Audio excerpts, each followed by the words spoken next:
Welcome to The Explainer. Okay, let's jump straight in today because we are exploring something pretty fascinating. How specific musical metaphors can take highly abstract, honestly complicated moral concepts and translate them into a totally engaging ecosystem for kids. Because, well, if you've ever spent any time around young children, you know that trying to explain a big idea like patience or self-control can literally feel like trying to explain calculus to a cat. It's tough. And that brings us right to a really massive question. How do you teach abstract morals to a toddler? As parents, educators, or really anyone invested in the next generation, we run into this everyday challenge. A child's mind is still developing, right? They deal in the concrete, the visible, the right here, right now. You can't just hand a 4-year-old a textbook on emotional intelligence and expect them to suddenly regulate their impulses. They need a bridge. They need a language they inherently understand. Enter the Faith Frequency Kids framework.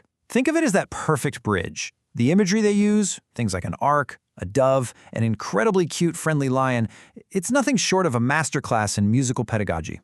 They're using these adorable nature metaphors to create a completely unified, totally understandable framework for character building. So instead of just handing down a random assortment of rules, they're actually inviting kids into a cohesive, safe world. All right, starting with part 1, the foundation, which is the soil of love. There is this fantastic lyric from the song Under the Big Red Heart Tree that goes, "Love is the soil where good things start, growing from a big red heart." And this is so clever because it frames love not just as some fleeting emotion or a fuzzy feeling. It actually establishes love as the foundation, the soft brown ground. In the curriculum, this tree offers a safe, shady canopy for anyone who might be feeling sad or small. It teaches a child that love is an environment you create and exist within. It's a secure base where all other good behaviors can safely sprout. Moving right along to part 2, internal roots, or mastering emotional regulation. What's really fascinating to look at here is the sensory contrast. The curriculum actively contrasts the loud and fast world with the quiet cloud of peace.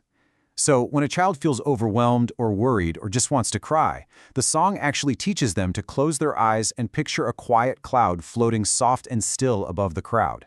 It takes this highly abstract concept of peace and turns it into a calming, tangible weather system.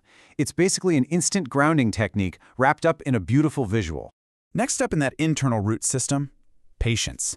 I absolutely love this catchy little stanza from The Rhythm of Patience. It just goes, wait, wait, wait. Good things take time. The song is comparing patience to the incredibly slow, day-by-day process of checking on a tiny planted seed. It validates the child's immediate desire, saying, sometimes I want things right away. But then it counters that impulse with a rhythmic, steady heartbeat of waiting. So here's the real kicker.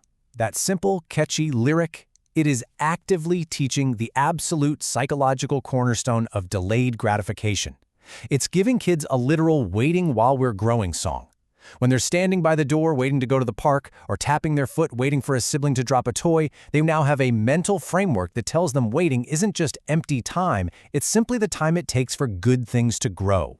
And to round out those internal roots, we have the power of pause for self-control.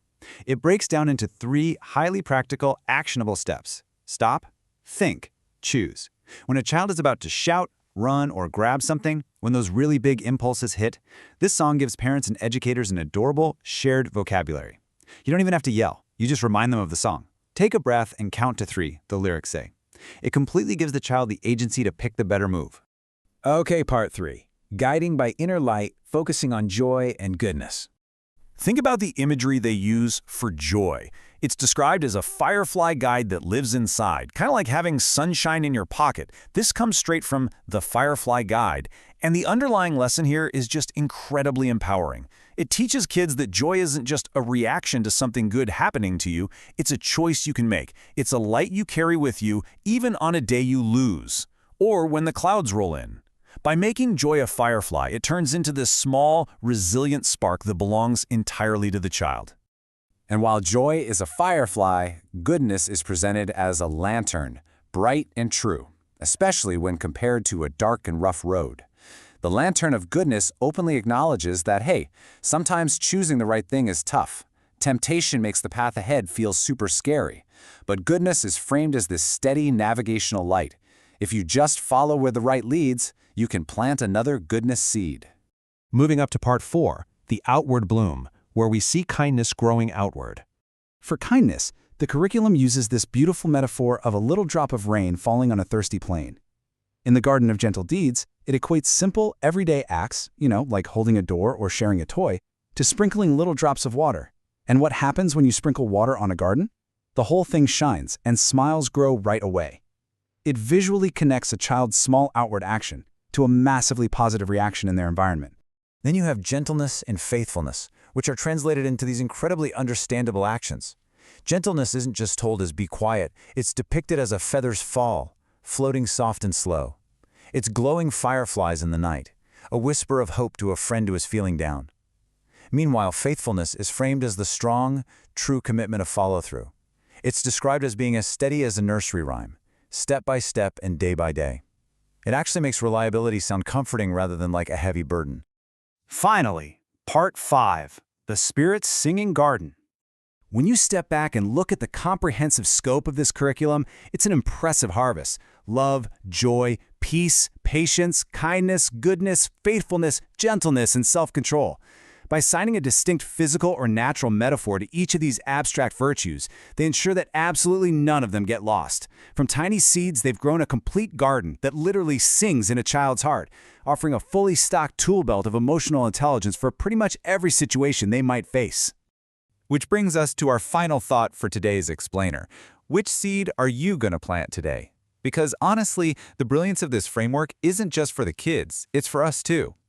The next time you need to help a child navigate a massive, overwhelming emotion, you don't need a complex lecture. You just need a seed, a quiet cloud, a little drop of rain. Use these visual metaphors, lean into the music of these ideas, and just watch what grows.